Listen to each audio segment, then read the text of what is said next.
n'est-ce pas? Et alors, pour vous remercier de votre présence, nous allons terminer sur un poème. Eh bien oui, nous sommes là pour la poésie, après tout. L'amour.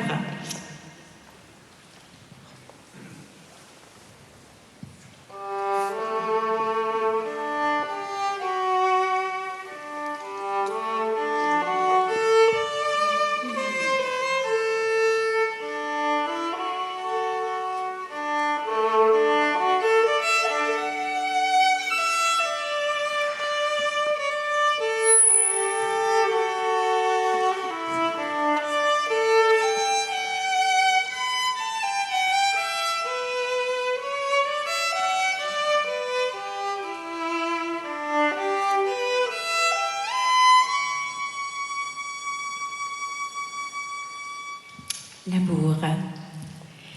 L'amour, c'est comme un volcan qui, parfois, malgré nous, s'éteint et nous laisse dans le cœur comme un désespoir sans fin, avec le goût amer d'un grand malheur. L'amour, c'est l'éternité, la beauté face à face qui nous imprègne dans une violence inouïe, folle, imprévisible, qu'on aime et nous emmène en tandem plus loin que jamais on aurait pensé aller, malgré les doutes qui soudain nous assaillent, nous étreignent.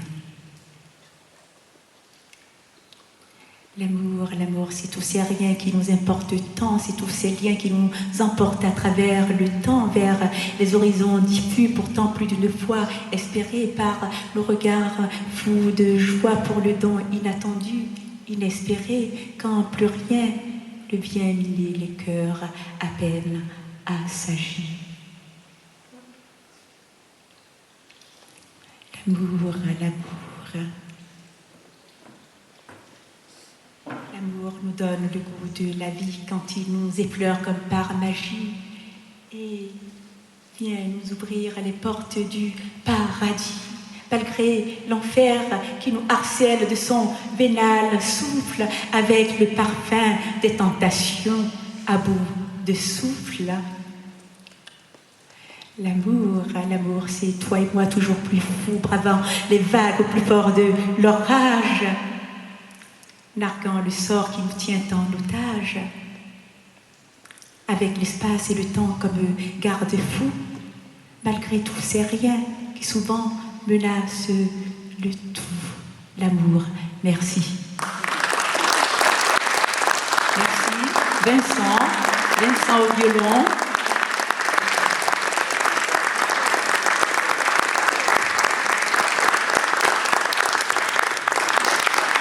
Merci à vous tous. Je sais que voilà, vous êtes nombreux à être venus du Luxembourg. Grand merci parce que le trajet n'est pas simple du tout. Et alors, s'il y en a qui souhaitent se restaurer, on pourrait peut-être tous se retrouver et essayer de se mettre d'accord pour se rejoindre quelque part. Voilà, boire un verre ensemble, manger quelque chose ensemble. Donc voilà, ça c'est possible. Voilà, tout à l'heure, si vous voulez bien. D'accord? Merci, grand merci.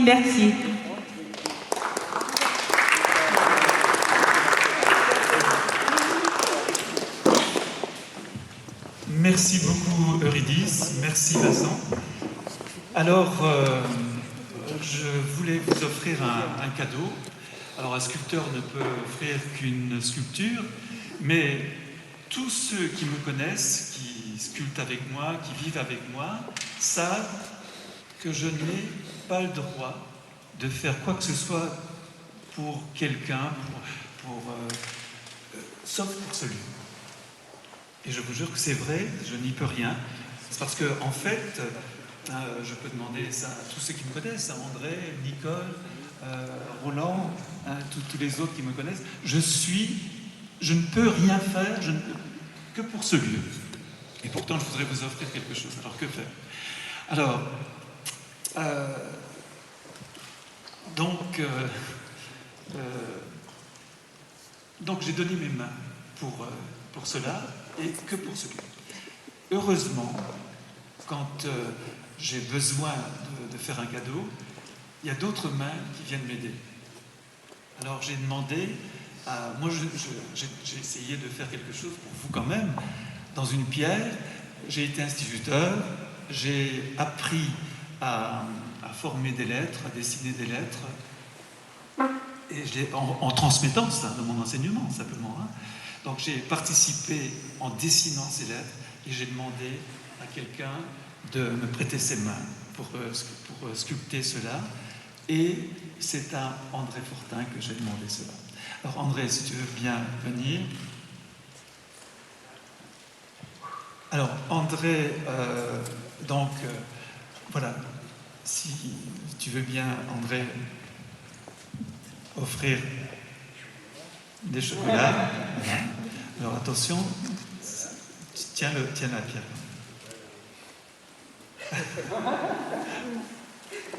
Voilà. Est-ce que vous voulez bien l'ouvrir, Eurydice?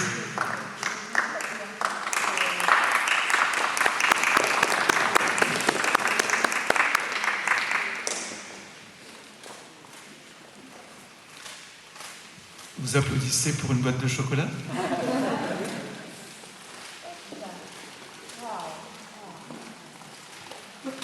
Je vais vous aider. Voilà.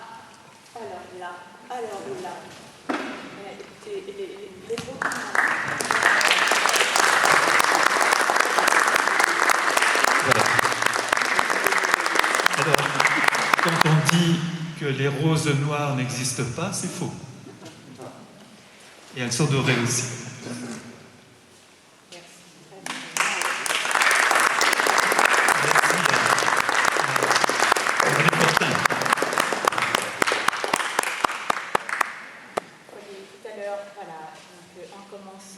En commençant tout à l'heure, j'ai remercié André parce que c'est grâce à lui que cette soirée a lieu. C'est lui qui m'a permis d'être intégrée dans la programmation qui était déjà bien entamée.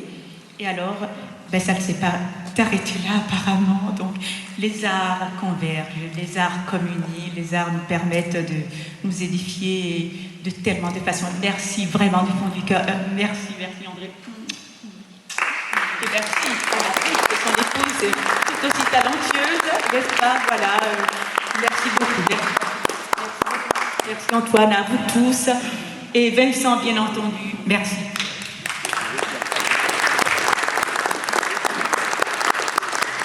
Alors, je voudrais quand même terminer avec ce bouquet que j'ai posé là.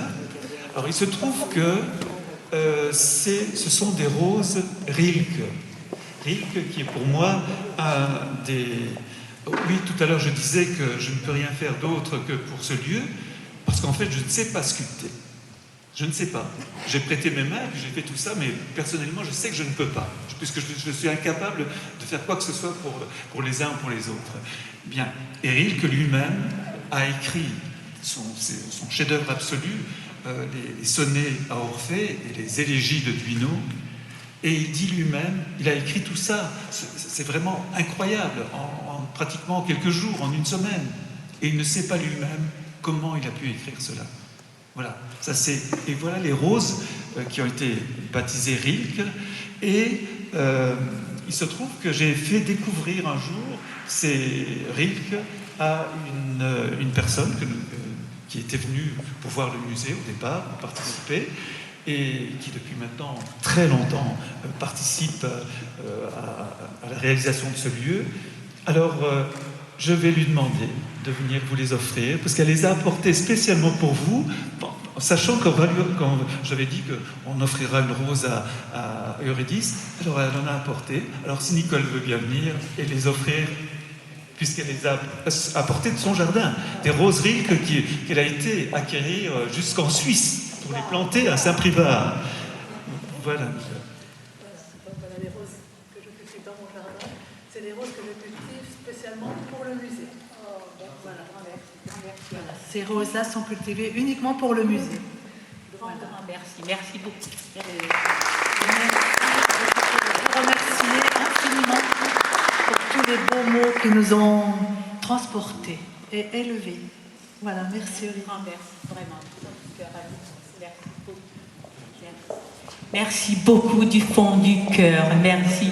La poésie pourrait continuer à vivre longtemps encore avec des personnes aussi merveilleuses que vous. Merci. Ah oui, bon, il paraît qu'il faut que j'annonce qu'il y a une séance de dédicace pour ceux qui voudraient découvrir peut-être ce que je fais. Donc voilà, merci. Merci. Bonsoir.